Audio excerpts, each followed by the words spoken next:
ಹಾಲ್ ಟಿಕೆಟ್ನಲ್ಲಿ ಎಡವಟ್ಟು, ಮರುಪರೀಕ್ಷೆಯಲ್ಲಿ ಕೂಡ ಮತ್ತೆ ಗೊಂದಲ ಆಗತ್ತಾ? ಇದು ನೀಟ್ನಲ್ಲಿ ಎದ್ದಿರುವಂತಹ ಪ್ರಶ್ನೆ. ಯಾಕೆಂದರೆ ನೀಟ್ ಕ್ವಶನ್ ಪೇಪರ್ ಲೀಕ್ ಆಗಿದ್ದರಿಂದ ಇವಾಗ ಮರುಪರೀಕ್ಷೆ ನಡೆಯುತ್ತೆ ನಾಳೆ. ಅಲ್ಲೂ ಕೂಡ ಹಾಲ್ ಟಿಕೆಟ್ನಲ್ಲಿ ಎಡವಟ್ಟನ್ನು ಮಾಡಿಕೊಂಡು ಮರುಪರೀಕ್ಷೆಯಲ್ಲೂ ಕೂಡ NTA ಗೊಂದಲವನ್ನು ಸೃಷ್ಟಿ ಮಾಡ್ತಾ ಇದೆ. ನೀಟ್ ಮರುಪರೀಕ್ಷೆಯಲ್ಲೂ ಕೂಡ ಗೊಂದಲ ಉಂಟಾಗಿರುವಂಥದ್ದು, ಹಾಲ್ ಟಿಕೆಟ್ನ ಎಡವಟ್ಟಾಗಿದೆ. ನಾಗಪುರದ ವಿದ್ಯಾರ್ಥಿ ಇರೋದು ಮಹಾರಾಷ್ಟ್ರದ ನಾಗ್ಪುರದಲ್ಲಿ. ಆದರೆ ಈತ ಎಕ್ಸಾಮ್ ಬರೀಬೇಕಾಗಿರೋದು ಎಲ್ಲಿ ಗೊತ್ತಾ? ಅಬುದಾಬಿಯಲ್ಲಿ. ಆತನಿಗೆ ಬಂದಿರುವಂತಹ ಎಕ್ಸಾಮ್ ಸೆಂಟರ್, ಪರೀಕ್ಷಾ ಕೇಂದ್ರ, ನೀಟ್ ಪರೀಕ್ಷಾ ಕೇಂದ್ರ ಅಬುದಾಬಿಯಲ್ಲಿದೆ. ಮರುಪರೀಕ್ಷೆಯ ಏನು ಎಕ್ಸಾಮ್ ನಡೆಯೋದಕ್ಕಿದೆ ಅದಕ್ಕಿನ್ನೂ 24 ಗಂಟೆ ಬಾಕಿ ಇರುವಾಗ ಪರೀಕ್ಷಾರ್ಥಿಗೆ ಶಾಕ್ ಆಗೋಗ್ಬಿಟ್ಟಿದೆ. ಪರೀಕ್ಷಾರ್ಥಿಯಾಗಿರುವಂತಹ ಅಬ್ದುಲ್ಲಾ ಮೊಹಮ್ಮದ್ ತಾಲಿಬ್ ಪರೀಕ್ಷಾ ಕೇಂದ್ರ ಅಬುದಾಬಿಯಲ್ಲಿದೆ. ಇವನ ಹತ್ರ ನೋಡಿದ್ರೆ ಪಾಸ್ಪೋರ್ಟೇ ಇಲ್ಲ. ಪಾಸ್ಪೋರ್ಟ್ ಇಲ್ಲದೆ ಇರೋದ್ರಿಂದ ಪರೀಕ್ಷೆಗೆ ಹಾಜರಾಗೋದು ಹೇಗೆ ಅನ್ನೋದು ಸದ್ಯ ಆಕಾಂಕ್ಷಿಯ ಪ್ರಶ್ನೆ. ಆತನಿಗೆ ಎದುರಾಗಿರುವಂತಹ ಸಂಕಷ್ಟ. 2,500 ಕಿಲೋಮೀಟರ್ ದೂರ ಎಕ್ಸಾಮ್ ಸೆಂಟರ್ ಕೊಟ್ಟರೆ ಹೇಗೆ ಅಂಥೇಳಿ ಅವರ ಪೋಷಕರು ಕೂಡ ಪ್ರಶ್ನೆಯನ್ನ ಮಾಡಿದ್ದಾರೆ.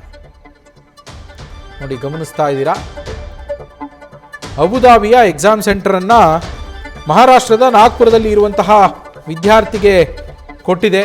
ನ್ಯಾಷನಲ್ ಟೆಸ್ಟಿಂಗ್ ಏಜೆನ್ಸಿ NTA ಇಂದ ನಡೀತಾ ಇರುವಂತಹ ನೀಟ್ ಮರುಪರೀಕ್ಷೆ ಏನಿದೆ, ಈ ಮರುಪರೀಕ್ಷೆಯಲ್ಲಾಗಿರುವ ಎಡವಟ್ಟಿದು. ಮೊದಲ ಪರೀಕ್ಷೆಯಲ್ಲಿ ಕ್ವಶನ್ ಪೇಪರೇ ಲೀಕ್ ಆಗಿ ಆ ಎಕ್ಸಾಮ್ಗಳನ್ನೇ ರದ್ದು ಮಾಡಿ ಮತ್ತೊಂದು ಎಕ್ಸಾಮನ್ನು ಮಾಡ್ತಾ ಇರುವಂತಹ NTA ಎಷ್ಟು ಜವಾಬ್ದಾರಿಯುತವಾಗಿ ಕೆಲಸ ಮಾಡ್ತಾ ಇದೆ ಅನ್ನೋದನ್ನು ಇಲ್ಲಿ ಗಮನಿಸಬೇಕು. ಏಕೆಂದರೆ ಪ್ರತಿ ಬಾರಿ ನೀವು ಅಪ್ಲಿಕೇಶನ್ ಹಾಕುವಂತಹ ಸಂದರ್ಭದಲ್ಲಿ ಅದರಲ್ಲಿ ನಿಮ್ಮ ಪ್ರಿಫರೆನ್ಸಸ್ ಅಂದರೆ ನಿಮ್ಮ ಆಯ್ಕೆಗಳು, ಮೊದಲ ಆಯ್ಕೆ ಯಾವುದು, ಎರಡನೇ ಆಯ್ಕೆ ಯಾವುದು, ಮೂರನೇ ಆಯ್ಕೆ ಯಾವುದು ಅಂತ ಎಕ್ಸಾಮ್ ಸೆಂಟರ್ಗಳಿಗೆ ಆಯ್ಕೆಯನ್ನು ಕೊಟ್ಟಿರುತ್ತೆ. ಅದರಲ್ಲಿ ಒಂದು ನೀವಿರುವಂತಹ ಜಿಲ್ಲೆಯನ್ನು ಆಯ್ಕೆ ಮಾಡ್ಕೊಳ್ಳೋದಕ್ಕೂ ಅವಕಾಶ ಇರುತ್ತೆ.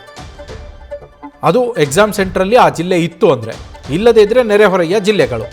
ಆ ರೀತಿಯಾಗಿ ಈ ಅಬ್ದುಲ್ಲಾ ಕೂಡ 3 ಜಿಲ್ಲೆಗಳನ್ನು ಆಯ್ಕೆ ಮಾಡಿದ್ದಾನೆ, ಎಲ್ಲೆಲ್ಲಿ ನಾನು ಪರೀಕ್ಷೆ ಬರೆಯೋದಕ್ಕೆ ರೆಡಿ ಇದ್ದೇನೆ ಅಂತ. ಆ 3 ಸೆಂಟರ್ಗಳಲ್ಲಿ ಒಂದನ್ನು ಕೊಡಬೇಕಾಗಿತ್ತು NTA ಇಲ್ಲಿ, ಆ 3 ಜಿಲ್ಲೆಗಳಲ್ಲಿ ಒಂದು ಜಿಲ್ಲಾ ಕೇಂದ್ರದಲ್ಲಿ. ಆದರೆ ಮಾಡಿರೋದೇನು ಗೊತ್ತಾ? ಬರೋಬ್ಬರಿ 2,500 ಕಿಲೋಮೀಟರ್ ದೂರದಲ್ಲಿರುವಂತಹ 2,500 ಕಿಲೋಮೀಟರ್ ದೂರದ ಅಬುದಾಬಿ ಸೆಂಟರ್ನ ಕೊಟ್ಟಿದೆ. ನೀಟ್ ಆಕಾಂಕ್ಷಿಯಾಗಿದ್ದ ಅಬ್ದುಲ್ ಮೊಹಮ್ಮದ್ ತಾಲಿಬ್ಗೆ ಶಾಕ್ ಆಗೋಗಿದೆ. ನಿನ್ನೆ ಸಂಜೆ 4 ಗಂಟೆಗೆ ತನ್ನ ಪ್ರವೇಶ ಪತ್ರವನ್ನು ಅಂದರೆ ಹಾಲ್ ಟಿಕೆಟನ್ನು ಡೌನ್ಲೋಡ್ ಮಾಡಿದ್ದಾನೆ ಈ ಅಬ್ದುಲ್ ಮತ್ತು ಆತನ ಕುಟುಂಬಸ್ಥರು. ತಾಂತ್ರಿಕ ದೋಷದಿಂದಾಗಿ ಅಬುದಾಬಿ ಪರೀಕ್ಷಾ ಕೇಂದ್ರ ಅಂಥೇಳಿ ತಪ್ಪಾಗಿ ಹಂಚಿಕೆ ಮಾಡಲಾಗಿದೆಯಂತೆ. ಇದು ತಾಂತ್ರಿಕ ದೋಷದಿಂದಾಗಿ. ತಕ್ಷಣ ಪೋಷಕರು ಸಹಾಯವಾಣಿ ಸಂಖ್ಯೆಗೆ ಕರೆ ಮಾಡಿದ್ದಾರೆ ಅಬ್ದುಲ್ಲಾ ಕುಟುಂಬಸ್ಥರು. 3 ಜಿಲ್ಲೆಗಳನ್ನು ನಾವು ಆಯ್ಕೆ ಮಾಡಿದ್ದೀವಿ, ಆಯ್ಕೆಗಳ ಕೊಟ್ಟಿದ್ದೀವಿ, ಆದರೂ ಕೂಡ ನೀವೇನು ಹಿಂಗೆ ಮಾಡಿಬಿಟ್ಟಿದ್ದೀರಾ ಅಂತ ಕೇಳಿದ್ದಾರೆ. ಆದರೆ ಪ್ರವೇಶ ಪತ್ರದಲ್ಲಿ ಅಬುದಾಬಿ ಪರೀಕ್ಷಾ ಕೇಂದ್ರವಂತ ಹೇಳಿ ಕೊಟ್ಬಿಟ್ಟಿದ್ದೀರಲ್ಲ, ನೀವು ಹೆಂಗೆ ಹೋಗೋದು ಅಂತ ಕೇಳಿದ್ದಾರೆ. ಪರಿಷ್ಕೃತ ಪ್ರವೇಶ ಪತ್ರವನ್ನು ಕೊಡ್ತೀವಿ, ತಪ್ಪಾಗಿ ಹೋಗ್ಬಿಟ್ಟಿದೆ ಅಂತ ಹೇಳಿ NTA ಈಗ ಭರವಸೆಯನ್ನು ಕೊಟ್ಟಿರುವಂಥದ್ದು. ಇವತ್ತು 4 ಗಂಟೆಯ ಒಳಗೆ ಅಂದರೆ ಸಂಜೆ 4 ಗಂಟೆಯ ಒಳಗೆ ದೋಷವನ್ನು ನಾವು ಸರಿಪಡಿಸಿ ಹೊಸ ಹಾಲ್ ಟಿಕೆಟನ್ನು ನಿಮಗೆ ಕೊಡ್ತೀವಿ ಅಂಥೇಳಿ ಹೇಳಿದೆ. ಇವತ್ತು ಸಂಜೆ ಒಳಗಡೆ ಆತನ ಬಳಿ ಪಾಸ್ಪೋರ್ಟ್ ಇಲ್ಲ, ಹಾಗಾಗಿ ಪರೀಕ್ಷೆಗೆ ಹಾಜರಾಗೋದು ಸವಾಲಾಗತ್ತಲ್ಲ, ಅದಕ್ಕೋಸ್ಕರ ನಾವು ಆಯ್ಕೆ ಮಾಡಿರೋ ಜಿಲ್ಲೆ ಕೊಡಿ ಅಂತೇಳಿ ಪೋಷಕರು ಕೇಳಿದ್ದಾರೆ. ಅದನ್ನು ನಾವು ಸಂಜೆ ಅಷ್ಟೊತ್ತಿಗೆ ಸರಿಪಡಿಸ್ತೀವಿ ಅಂಥೇಳಿ NTA ಹೇಳಿದೆಯಂತೆ.